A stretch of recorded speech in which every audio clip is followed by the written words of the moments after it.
Did you tell everybody what you did for a living? Yes, I did. What did they all say? What satellite? I got fucking satellites in my own head. They had a lot of trouble understanding why they couldn't hear it through the TV set. Some of them, a lot of people just weren't comprehending. See, I think this is Fez's problems. I think that he should be going to those kind of things for people in high end work. Like, we always knew that Fez was not going to be, he's not a donut. I see people outside of nut huts that are pushing all their belongings in a shopping cart, and they're using telephone books as shoes. So I know they're not going to keep Fez in there. Yeah, but I don't know what they did for him that has him being able to come back and work in radio again. Besides the pills to take away anxiety. That's the thing. If pills work, why weren't we on them 7 years ago? Is this a new pill? I think it's a new, I don't know the right term for it. It's a different kind of pill than the regular antidepressants. You're right. You don't know the right term. like the antidepressants I had been on before were SSRIs. Yeah. And this is SS something else. Oh, it says something else. All right. Intrepid? Jeff, you're on the Run and Fez show. Hey, what's up, buddies? Fez, who did you miss the most? And did you ever get the urge to rub one out? See ya! No, I never got the urge to I need some Fez alone time. I'd be jacking off all the time if I was locked up in a mental institution. Just staring at James. You like that, James? It would sound like the beginning of Mississippi Queen every fucking night. Banana.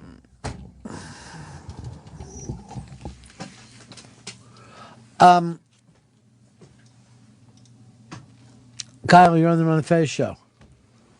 Hey, Fez, when Doughnut came into your room at night, why didn't you just dunk him into the giant cup of coffee next to him? You're acting like he was imaginary. He was a large man who was standing there next to my bed. Was he attractive? No. Was James attractive? Sounds kind of hot. Yes. Oh, that's why you were friends with him. What did James look like? Give us a famous person. I had a feeling in my head. You just said this guy. There's some kind of twinkish guy, right? Yeah, like an older Timberlake, I would say. Oh God. Was he the one you were hoping to have a relationship with? Would you have? If James was gay, yeah, I would have. I developed a crush in there. I didn't have to because when they first took me up there, James's girlfriend was there for visiting hours. How'd she look?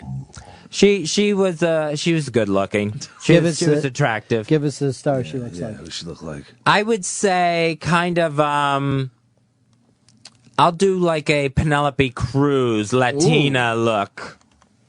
James. She looked like she liked to sniz still? She has to. I would assume so, yes. Why would you assume, though? There's a lot of fucking dudes that keep their drug use separated from their chick. Not everybody's like, who sitting next to me. Oh, what you're talking about. Maybe, you think if he got desperate enough for the coke, he would go gay for you. Would you accept it? I really don't understand. I'm giving him coke for sex? Yeah, yes, that's the gist of it. I don't think he would. I think even with a coke addiction, I don't think he would have gone for it. All right. You know him better than I do. James, you're on the Run and Fez show. Hey, this is James Fry. How are you? No, it's not. Thinking about Fez's stories he's telling here, the totally nonfiction reminds me of a book I wrote called A Million Little Pieces. No, I know that you're not James. Thank you, though. I was hoping it was Nut Hut, James. Wouldn't that be great? You think you should invite James on this show? Please. Why wouldn't you have him by? Come on, him, the girlfriend? I think it's going to be a while before he's able to go out anywhere. That sucks. But hey, you can have a bounce back moment. Like there were several people in there who were looking for their next live-in place to go after the mental institution let them loose. Like they had to have another spot to go to, like a live-in rehab or a halfway house. James Lily's girlfriend.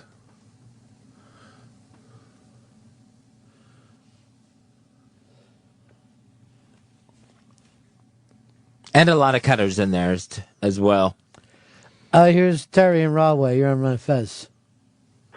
Hey, Fezzy, I was on Rim Run at one point. I'm off of it now. It's kind of concerning because it actually makes you very, very hungry, and I don't know why they would give a diabetic it. Also, it really slows down your thinking, so I'm wondering if that's going to mess up your role as a sniper. Do you feel like your thinking is slowed down, Fez? Yeah, I think so. But they told me it would take 2 to 3 weeks, and that fogginess would pass. Now, has the appetite, Terry? When did the appetite kick in for you? Well, I would take it at night, so as soon as I would take it, it would help sleep. But then, maybe I'd fall asleep for an hour or two, but I'd wake up really hungry, so I'd end up just waking up and eating cake and cookies and all kinds of shit. Well, if you do that, Fez, you got to bring some in now. Whether you don't eat in front of others or don't hide eat like you and James did. Would you a rat hold Coke for James if he asked you? Oh, sure. Yeah. Oh, come on. He's trying to get off of it, Fez. I wish you were like Art Garfunkel and you wrote a poem about your time. Here's the thing. Hicks, did you notice the way Garfunkel was moving his hands when he read? Yeah. He's having a good time. Yeah, it was like he was like your college professor and he was reading stuff. Joe, you're on the Run of Fez show. Hey, Ron, since Fez is craving sweets and he cannot eat them, I want to know if he wants to make love to a cupcake. That was a vicious rumor from when I was a child. There's a song even. Barry in Seattle, you're on Run of Fez. Hey, Ron, Fez, when you were in the Nada, did you go by the name Baby and fight Nazis and dragons? No, I didn't. I don't think I imagined anything. If I said to you, what have you learned from your time here? That I need more of the coping skills. I need more of the just keeping myself occupied. But that's what you went in for. That's what gets to me, to come out needing instead of getting it there. Like, our hope, of course, is that you wouldn't have come just busting out of there like you did last time on one new pill. As a matter of fact, this is the thing that we said that we were most worried about. And like by Monday or Tuesday, Fez was calling me every day or a couple times a day. But if I didn't get to the phone or whatever, because I was off doing stuff, I would get these calls like this. Hey, buddy, really feeling great. Holy Thinking shit. I'm probably going to get out of here soon. And I was like fucking smiling. Like, I know you are, Fez. I know you're really feeling great. I smell, this is something weird. I swear I can smell raw potatoes. Like someone has cut raw potatoes. I don't smell anything. I'm going to get a sack of raw potatoes for in here. I don't know. I don't know whether Opie's family stopped by or, it's fucking harvest season for the Irish. But you ever see like when like if you're making something, you cut raw potatoes and then before they have that weird moist smell. Yeah. Yeah, it's moist and it's like clean dirt almost. A raw potato smell. Especially the skins of them shits. Did you say shits? Them shits. You're so fucking odd. We got to book James. What's that? We got to book James. We got to find this guy. I'm very surprised you didn't get his number, Fez. No, I didn't. Oh. Why not? Because it's like, I'm like, oh, great, another straight crush. How does that help me? Except, So how bad was your crush? I was like, there was times where I'm like, has anyone seen James? Because like, were you in love with James? In a week's time, especially on the drugs, I fell head over heels for James. What made you fall in love with him? I think it was because he was like the first person that was like really nice to me and like reached out to be friends. And that makes you fall in love. Yeah, it was just such a nice act of kindness on his part. But how can an act of kindness make you fall in love? Because when I go out to like the gay places and I feel like I get shunned, that, this, all I'm looking for is a little piece of kindness. And James had that. Huh? Yeah. What would you like to say to James? If he, just honestly from your heart, what would you say?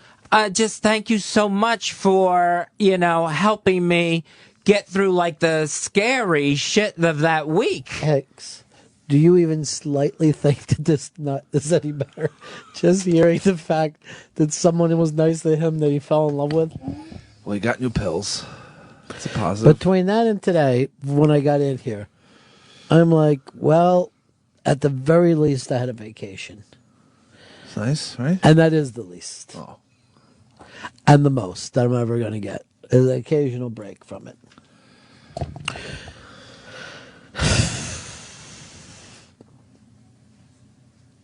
What I think that you should have probably tried to stay in touch with him. Just somebody to be a friend. It seemed like you liked him. Yeah, but maybe you could get a fucking in a three-way with him and his Chiquita. Yeah, he might like that. A lot of guys get coked up. Howard, you're on the Ron and Fez show. Yeah, Fez, I just want to know, tell us your true feelings about Ron. How much do you love Ron? I've never heard him say that. I've never heard him, but I do know I love this. Ron. Yeah, but not the way you love James. Let me say this. When I dropped Fez off that night, yeah, it was so strangely in between, like just regular weird and worrying about, and then on the other side, just like so ridiculously funny, and then even one more aggravation that I also already thought to myself is maybe I should check in here and get on a new drug. Just hang out there with him. Could have told us it was real. Here's the thing that I want you to know. The way you feel about James, right? Uh-huh. Because he gave an act of kindness. Do you see how important that is now? Giving kindness? Like, what if you were to do that for Doughnut? Could have changed his whole outlook. Yeah, but it was a different situation. No, it's not a different situation at all. I remember the night that you got out, you couldn't reach me, right? Right, yeah. And you called HTG, and she helped teach you how to get to the train station, right? Uh-huh, yeah. Then you don't call her when you get home from the train station. So then she's like, the last time I talked to Fez, he was concerned, couldn't find a train station, but he doesn't get one of those, hey, I got there, I'm home, you okay? So I had to say, no, I talked to him, he is home, okay.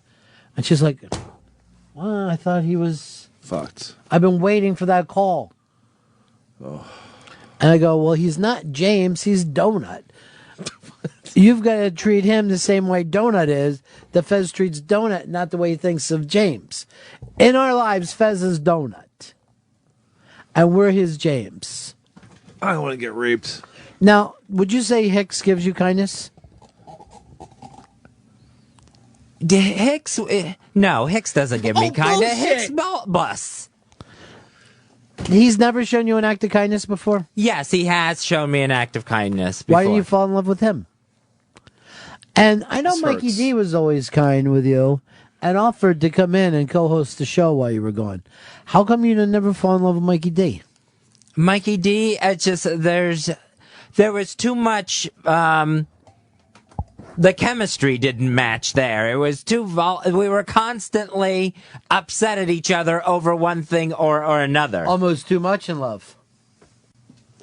Like one of those things, like when you're in love with Crazy Pussy. It was just it was too much to take. There was always going to be another fight.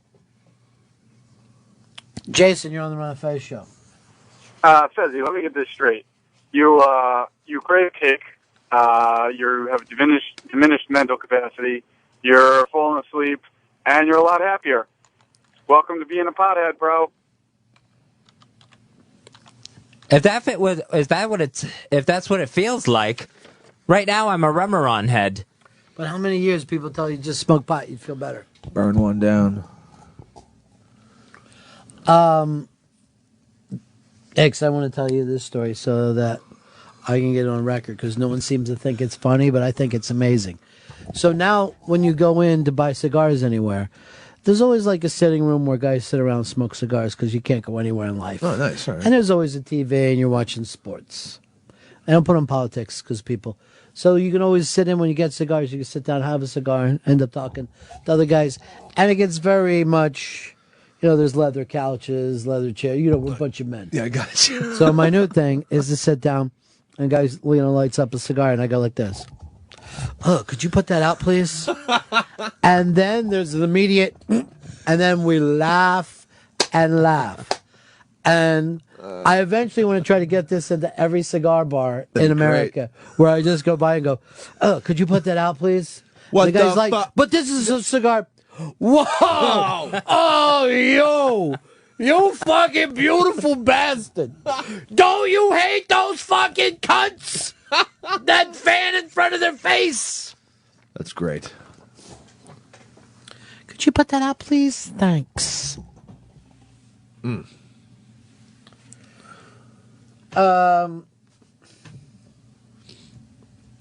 So I just want to do that time and time again now. Let's crush it.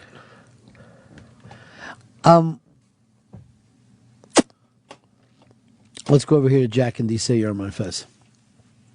Hey, Fezzi's established in a history of delusions of persecution, and it's this ghostly apparition, Doughnut. Anybody remember Busting My Tool? Another man of color who was persecuting Fezzi. Bus driver busting my tool. Hey, bus driver, keep the change. I'll call you Doughnut.